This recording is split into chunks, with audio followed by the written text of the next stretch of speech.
Salam Bapak Ibu, perkenalkan nama saya Alberius Daily, NPM saya 411219124009. Saya dari kelas Paralel 1 semester 3.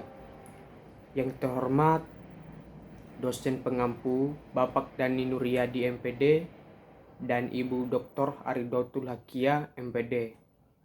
Di sini saya ingin memenuhi tugas dari mata kuliah praktikum faal olahraga. Materi yang saya ambil dari mata kuliah praktikum faal olahraga yaitu pulmo capacity dan konsep dasarnya pada faal olahraga. Yang pertama, definisi kapasitas paru.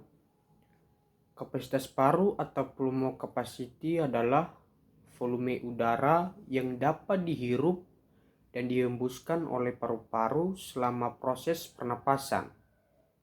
Kapasitas paru menjadi salah satu indikator penting dalam memenuhi fungsi sistem pernapasan seseorang, terutama pada atlet atau individu yang aktif berolahraga. Selanjutnya, kapasitas paru dibagi menjadi beberapa komponen utama, antara lain: yang pertama, tidal volume atau TV, disebut volume udara yang masuk dan keluar melalui paru-paru dalam satu kali napas, yaitu normal, disebut normal. Kedua, inspiratory reserve volume atau IRV, yaitu volume udara tambahan yang dapat dihirup setelah inspirasi normal. Ketiga, expiratory reserve volume atau ERV, yaitu volume udara tambahan yang dapat dikeluarkan setelah ekspirasi normal. Keempat, vital capacity atau VC, yaitu jumlah udara masuk maksimum yang dapat dihembuskan setelah inspirasi maksimal. Kelima, total lung capacity atau TLC, jumlah semua total. Jumlah semua total ya. Kedua, tujuan pemeriksaan kapasitas paru.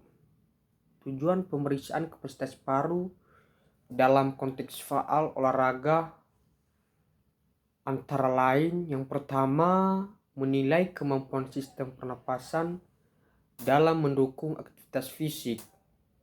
Kedua, mengidentifikasi adanya gangguan fungsi paru seperti asma atau penyakit pernapasan kronis. Ketiga, menentukan tingkat kebugaran kardiorespirasi seorang atlet. Dan keempat, menyusun program latihan yang sesuai dengan kondisi. Misalnya, program latihan mengangkat beban. Jika kita ada penyakit, maka kita tidak bisa melakukan olahraga angkat beban yang terlalu berlebihan. Ya, harus sesuai dengan kondisi tubuh. Harus sesuai dengan tingkat masing-masing. Selanjutnya, yang ketiga, prosedur dasar pemeriksaan. Jika melakukan pemeriksaan kapasitas paru, dilakukan menggunakan alat yang disebut spirometer. Prosedurnya secara umum meliputi: yang pertama, subjek duduk tegak dan mengenakan penjepit hidung untuk mencegah kebocoran udara. Kita dapat bisa melihat pada gambar di bawah, yaitu apa gunanya menggunakan penjepit hidung supaya tidak mencegah kebocoran udara. Kedua, subjek diminta bernapas normal, lalu menarik napas sedalam-dalamnya atau inspirasi maksimal dan mengembuskannya dengan kuat ke dalam mouthpiece spirometer tadi. Ketiga, data yang dihasilkan berupa grafik volume terhadap waktu, dari mana nilai seperti vital capacity atau VC, Forced Vital Capacity atau FVC, dan Forced Inspiratory Volume in one second VEV1 dapat dihitung. Selanjutnya,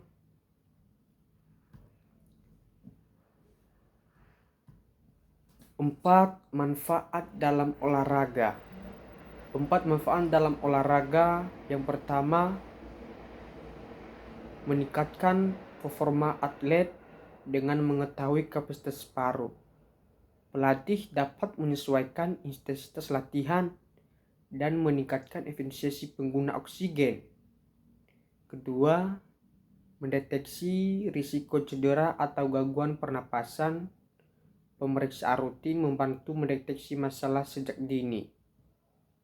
Ketiga, sebagai indikator kebugaran aerobik, kapasitas paru berhubungan erat dengan VO2 max atau maksimum, yaitu kemampuan tubuh menggunakan oksigen secara maksimal selama aktivitas fisik.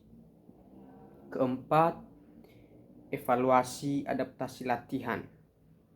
Jika kita melakukan latihan aerobik jangka panjang, dapat meningkatkan kapasitas vital paru-paru setelah memperkuat otot pernapasan.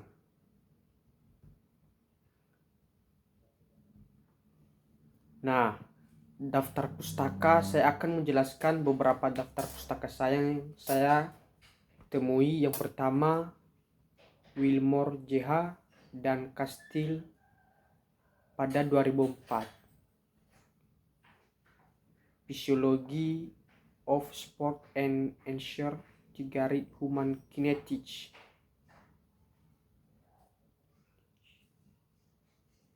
Ini beberapa pada gambar daftar pustaka saya yang saya